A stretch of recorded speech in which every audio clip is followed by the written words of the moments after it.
बिस्मिल्लाहिर्रहमानिर्रहीम। अस्सलाम वालेकुम। टेस्टी बाइट चैनल पर वेलकम आपका।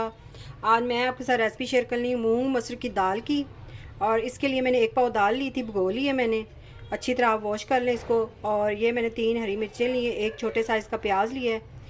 चलें यार रेसिपी की तरफ। अब ये एक पतीली में हम 1 चमचा ऑयल का डाल लेंगे, ये वाला, या फिर आधा कप आप डाल लें अगर ये वाला चम्मच आप पर नहीं है। काटा हुआ था ये टमाटर। तो बिल्कुल दाल जो मूंग मसूर की होती है उसके अंदर नहीं डालते, क्योंकि इसका टेस्ट जो है वो खट्टा आ जाता है, खट्टा खट्टा थोड़ा सा होता है।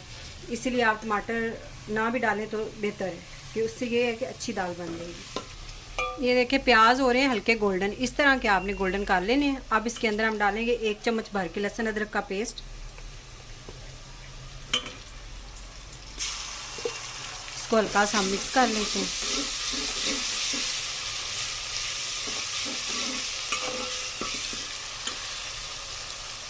थोड़ा सा हम इसे पानी लगाएंगे, क्योंकि अब इसके अंदर हमने डालने हैं मसाले, और फ्लेम हमने स्लो कर लेना है।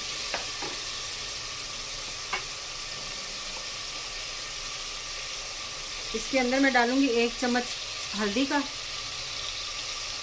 और 1 चम्मच घर का पिसा हुआ गरम मसाला। अगर आपके पास ये नहीं है तो आप ज़ीरा और सूखा धनिया वो भी पीस के डाल सकते हैं।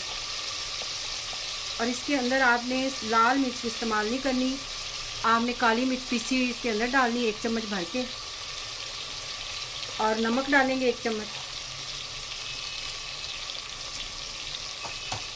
अब अच्छी तरह आप इसे मिक्स कर लें। ये जो हमने 3 हरी मिर्चें ली थी ये भी इसके अंदर आपने डाल देनी काट के। ये पराठे के साथ भी आप सुबह नाश्ते में खा सकते हैं, और वाइट राइस जो होते हैं तड़के वाले जो हम ज़ीरे वाले बनाते हैं उसके साथ भी खा सकते हैं।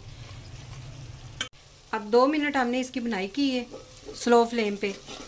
हाई फ्लेम पे आपने नहीं करनी, ताकि मसाला ना जल जाए। अब इसके अंदर जो हमने दाल भिगोई थी वो डाल देनी है।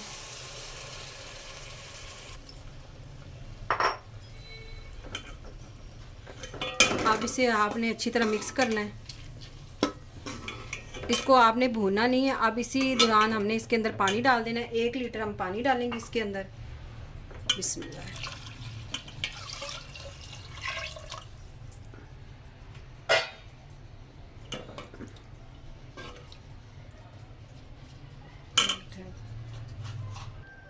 अगर आप मेरे चैनल पे न्यू हैं तो मेरे चैनल को सब्सक्राइब, लाइक, शेयर ज़रूर करें, और बेल आइकन को भी प्रेस करें ताकि आने वाली वीडियो आप तक पहुंचे।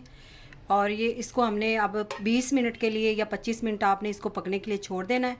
और फ्लेम जो है वो आपने मीडियम कर देना है, और प्लेट को आपने ऐसे टेढ़ा रखना है ताकि इसके अंदर से पानी नीचे ना गिरे।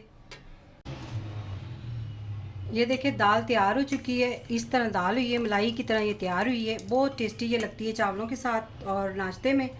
अब इसके साथ ऊपर मैं डालूंगी तकरीबन 1/2 चम्मच हम डालेंगे गरम मसाला पिसा हुआ, जो घर का हमने रखा हुआ था ना, वो डाल देना है।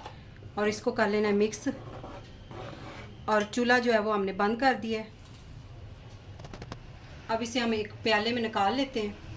ये देखें दाल हमारी तैयार हो गई थी, और हमने इसको एक प्याले में निकाल लिया। हमने देसी घी ऊपर डाला है, आपकी मर्ज़ी है आप डालें या ना डालें। हम राइस के साथ इसको खा रहे हैं।